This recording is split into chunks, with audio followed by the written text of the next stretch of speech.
Welcome to Research Business Daily Report. We've been named one of the top podcasts in marketing research, and in fact, we are the industry's only daily research video cast. We're made possible by RBDR's exclusive community at the crowdfunding platform patreon.com/RBDR. I'm Bob Lederer, for 25 years the respected voice in market research. The future of market research is a source of fascination for probably every one of us, and yet it is nearly impossible for most of us to devote even a tiny fraction of our time in consideration of the subject. However, I think we're fortunate that our friend Bill Harvey has the time and has given it some very serious thought. Today, Bill lays out the framework for his thought process, and he offers several foreseeable changes that he believes will assuredly pop up as we proceed. Bill? Today, there seems to be an undercurrent that suggests a dichotomy, a tug of war between rigor and creativity. There's a belief that you can't have one and the other. You have to make a choice and go one way or the other. And so now, as the industry is moving naturally towards rigor, because now with the internet, every advertiser has experience in being a direct marketer. And all of a sudden, the hip shooting atmosphere that existed in brand marketing up until very recently is rapidly disappearing. So as we become more technological and more technical in our thinking, we come up against first the question of philosophy. Can we have both rigor and creativity? The answer is yes. Look at Da Vinci, look at Picasso, look at David Ogilvy. All of those people and any other people who we remember as being as the giants of our industry, the marketing and advertising industry, they all had a combination of creativity and rigor. Initially, in the lax environment that existed before in marketing, where hip shooting was all important, we were being misused just to prove the points of the people we worked for. And that's, as I say, rapidly being pushed out. So now we're in competition with data scientists, but we are psychological scientists, and we're probably going to get closer to our roots. We're going to become more psychologically intelligent about how we run the research business from our various positions. So that's the background. So what are the big knowns that we know about? One is that to be in the research business and to thrive today, you can't do it without having some big data.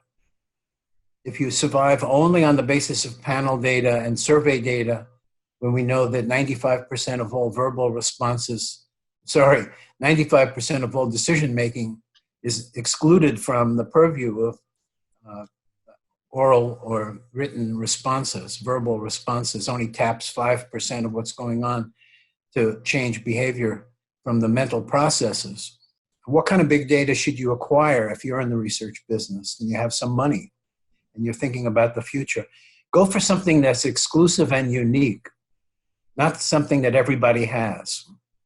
That's one of the knowns. Another one of the knowns is when you have big data, you have to calibrate it. The big data can't be assumed to be the same as a probability sample. So you need a calibration sample. You need to build the best possible and affordable probability sample. Can't be really small because the things we're measuring now are unbelievably small, needles in haystacks.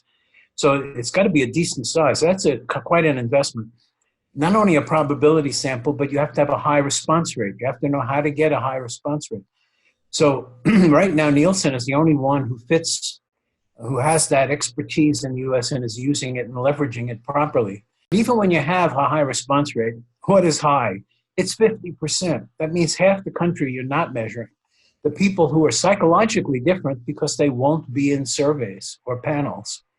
So you need to calibrate. What are you missing even in your calibration truth set? From the content that people consume, you can infer their subconscious psychological attributes. This has been validated by Nielsen, Catalina, and others. If you do that with big data, you then see what are the actual proportions in the population of people who are sadistic, affectionate, and so on and so forth.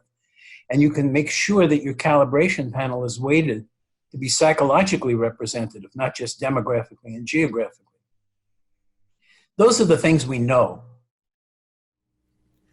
That's your Research Business Daily Report. We've been made possible by members of our exclusive community on the crowdfunding platform patreon.com/RBDR.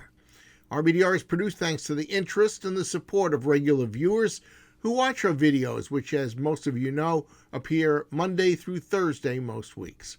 Now, you may not know that on top of the thousands of Twitter, Facebook, and LinkedIn followers that RBDR is proud to have, we also have 1,300 research executives who've double opted in to get an email from us every day as soon as a new RBDR is posted. And by the way, you can receive it too by simply sending me an email. Better than 25% of those 1,300 people tend to open our email every day, and that's an extraordinary figure, I have to tell you, from what I've seen for the typical marketing-oriented email. So we thank the numerous research executives who are already making a $5 or a $10 a month personal or corporate contribution. And to our regular or sporadic viewers out there who are watching me right now, what more can I do to induce some activity on your part?